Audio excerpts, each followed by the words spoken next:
We needed it more than you. That's what my brother-in-law said, smirking across the living room while everyone pretended they didn't hear him. My hands were still cold from the lake water when I checked my account expecting to clear a few payments. Instead, I watched every dollar I had saved over 5 years vanish in one blinking refresh. Zero. All of it. Gone. I looked up at him. His glass raised his laugh sharp enough to cut. They thought I would crumble right there at the lake house. But the truth was simple. This wasn't the moment I broke. It was the moment I woke up. My name is Florence, and for most of my life, I believed family was something solid, something you could lean on without wondering if it would collapse beneath you. I grew up in Portland in a small house that always smelled like sawdust and Sunday coffee. My parents ran a tiny hardware store on the edge of the city, the kind of place where regulars stopped by just to talk. They raised me to work hard, keep my word, and never take more than what I earned. Allison, my younger sister, was different. She floated through life like it owed her something. While I spent summers stocking shelves at the store, she spent hers chasing parties and boys and late-night thrills.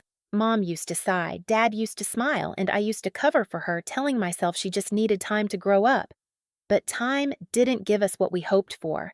Not long after I turned 25, a drunk driver ran a red light and took both of my parents in one instant. The world didn't just break, it hollowed out. We sat in the lawyer's office days later, numb, barely breathing, listening as he explained the estate. A modest house, the store, and a small savings account. When everything was settled, Allison and I each received a portion. I put mine into the boutique I'd been dreaming of for years. She put hers into Kyle. He came into her life like a storm, loud, charming, too slick around the edges. The kind of man who talks fast, laughs hard, and carries himself like he's already won something he never earned. Within months, they were married.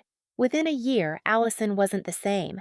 Softer, quieter, always checking Kyle's expression before she spoke. I noticed, but she brushed it off. He just wants what's best for us, she'd whisper, though she never looked convinced. The lake house reunion had been Uncle Robert's idea, a chance to reset as a family. I actually believed him. I loaded the car with snacks, folded sweaters, and that warm sense of hope you only get when you want things to be better. When I pulled up to the dock, the sunlight bounced off the water like a welcome. Emma hugged me first. She leaned close and murmured, "Just prepare yourself." Inside, I tried to pretend everything was normal. I smiled. I made small talk. But Kyle's laugh carried through every room, and every time Allison looked at me, it was like she wanted to say something but couldn't. The air felt off like a storm, waiting for the right moment to hit. And I had no idea that the moment was coming for me. The first sign was small, so small I almost convinced myself I imagined it. My laptop sat on the dresser in the guest room, exactly where I'd left it when I went downstairs to help Emma chop vegetables. But when I came back up, the screen was angled differently, the charging cord plugged into a port I never used. A tiny thing, a shift of a few inches. But it hit me like a tap on the back of the neck, quiet, deliberate wrong. I brushed my fingers over the keyboard, the plastic still warm. Someone had touched it. Someone had opened it. I checked the browser history. Clean. Not empty clean.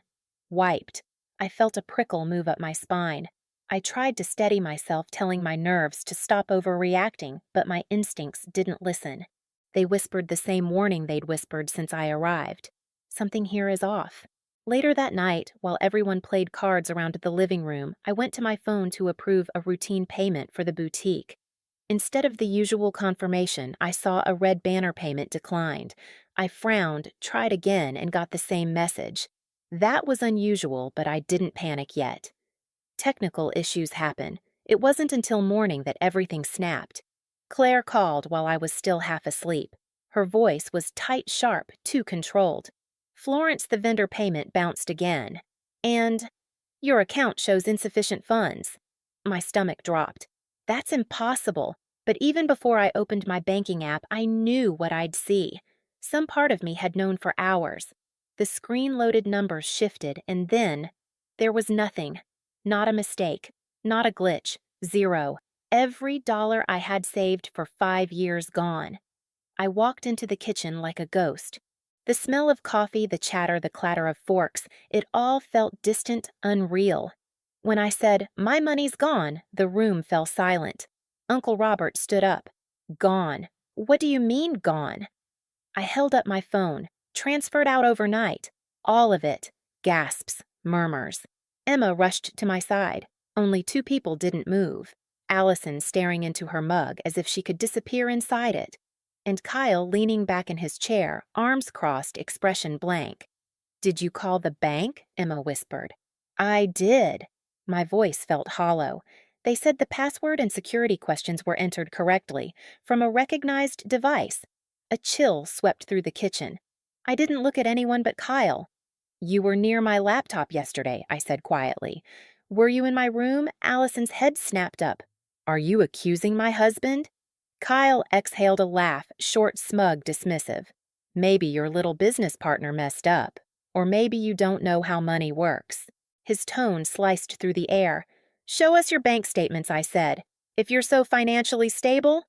His smirk twitched just barely. "I don't owe you proof." "Oh, really? Because if you weren't involved, you'd be shouting louder than anyone here."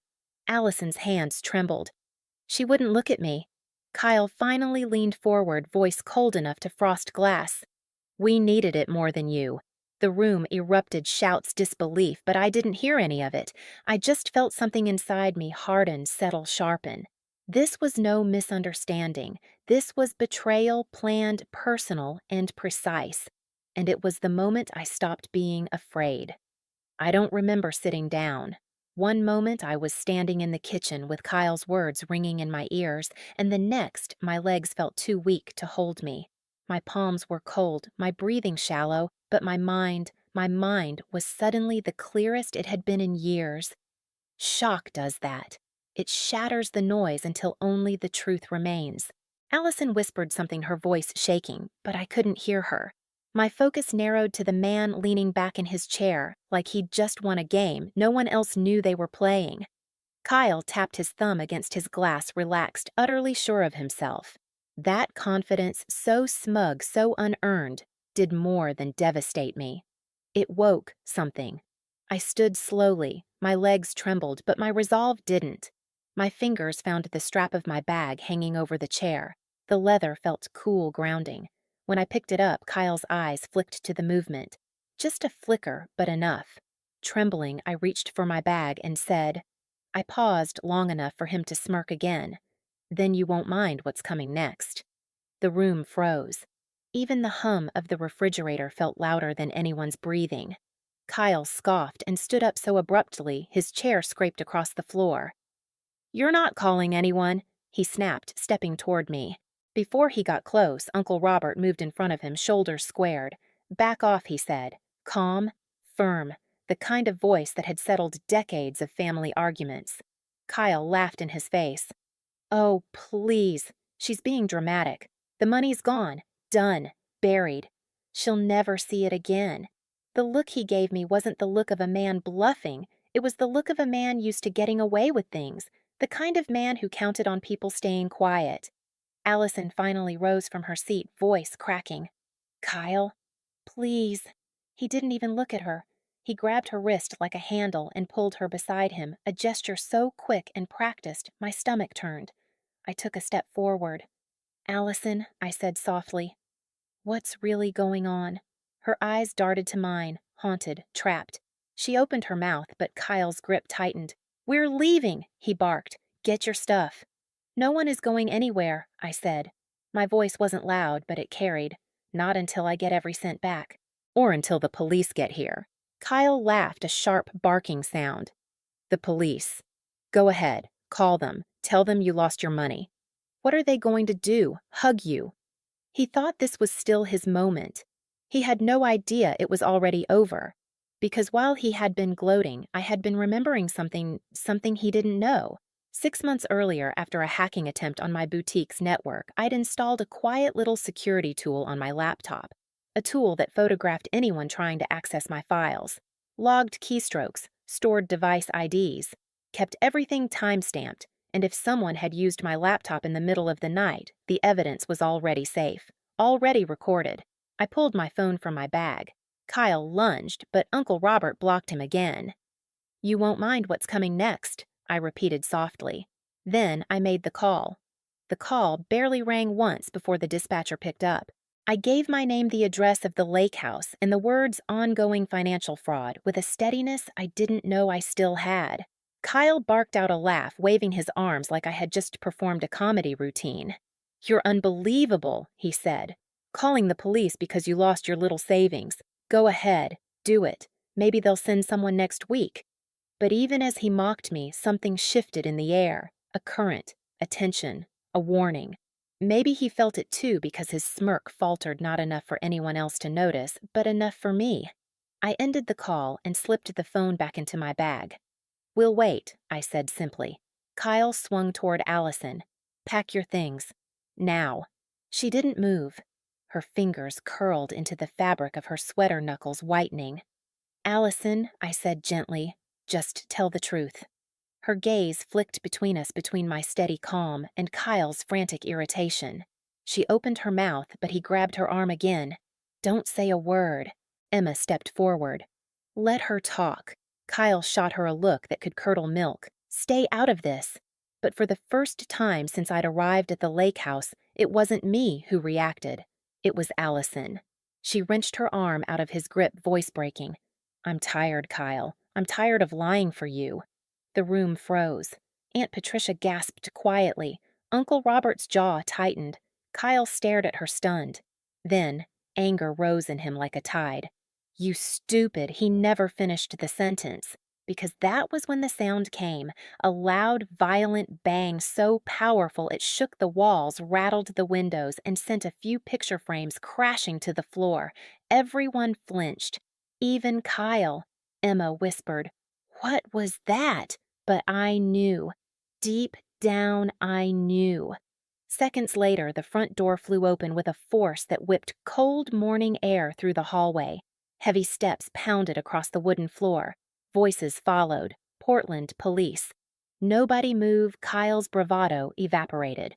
His face drained of color as 3 uniformed officers entered the living room, followed by a woman in plain clothes, Detective Harmon. She held a folder in her hand. "Florence," I stepped forward. "That's me." She nodded, once eyes sharp and efficient. "Your bank's cybersecurity team flagged suspicious transfers tied to your accounts. We received the alert and traced multiple login attempts from this location." Kyle found his voice stuttering.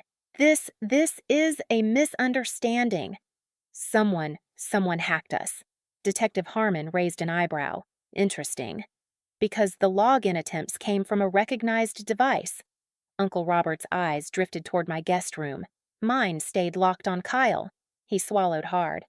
"Lots of people could have borrowed her laptop." "Good," I said quietly. "Then you won't mind what's in here." I handed Detective Harmon my phone. She opened the folder I'd prepared, scrolling through photos and timestamps. Photos the security software had taken. Photo after photo of Kyle sitting at my laptop typing with intense focus, the glow of the screen reflecting off his face. Every angle, every attempt, every keystroke logged. Detective Harmon's expression didn't change, but her voice did firmer, colder. "Mr. Henderson, turn around. Hands behind your back." Kyle stumbled backward. No, wait, this is crazy." 2 officers grabbed him before he could bolt. He thrashed, shouting, "Allison! Tell them I didn't! Allison!" But Allison wasn't moving toward him. She was standing beside me, crying, but steady, stronger than I'd seen her in years. "You did it," she whispered. "You did." Kyle stared at her like she'd stabbed him. "You worthless Detective Harmon cut him off. Enough." They cuffed him. His wedding band clinked against the metal as his hands shook. "You think you're free without me?" he spat at Allison. "You're nothing without me." Allison stepped closer, not to comfort him, but to deliver the quietest, sharpest blow. "I was nothing with you." His face twisted. His bravado crumbled. And for the first time since I'd met him, Kyle looked afraid. As they dragged him toward the door, he shouted my name like it was an accusation. "Florence. This isn't over." But it already was. When the officers pulled him outside, the house felt completely silent. Aunt Patricia wiped her tears. Uncle Robert let out a shaky breath. Emma touched my shoulder. Then Allison collapsed into my arms. Not weak, released, like a weight she'd carried for years had finally slipped off her back. "I'm sorry," she cried. "I should have told you. I should have left him. I just didn't know how." I held her tighter. "It's over now," I said. "You're safe." Detective Harmon returned. "With all this evidence, you'll likely recover most of the funds, and he won't be able to use threats or coercion against anyone for a long time." I nodded, but my eyes drifted toward the window, the place Kyle had stood the night before, laughing like he owned the world. Today, the world answered him back, and it didn't laugh. The lake house felt different after Kyle was gone, quieter, lighter, almost like the walls themselves exhaled. The officers' cars had already rolled down the long gravel driveway when Allison and I stepped onto the porch. She looked small in the morning light, but not fragile, more like someone finally realizing the world wasn't as dark as she'd been taught to believe. Over the next week, everything moved quickly. Detective Harmon kept me updated as the bank recovered transfer records and traced Kyle's digital trail. When she called to tell me that most of the money would be returned and the remaining losses covered by fraud protection, I sat down on the edge of my bed and let myself breathe for the first time in days. 5 years of work. Saved. Allison made her own call to a friend with a spare room and filed for divorce soon after. She moved in with me, temporarily filling my apartment with soft apologies and the scent of her late-night baking. There were moments when guilt washed over her in waves, but I reminded her that surviving someone like Kyle wasn't weakness, it was endurance.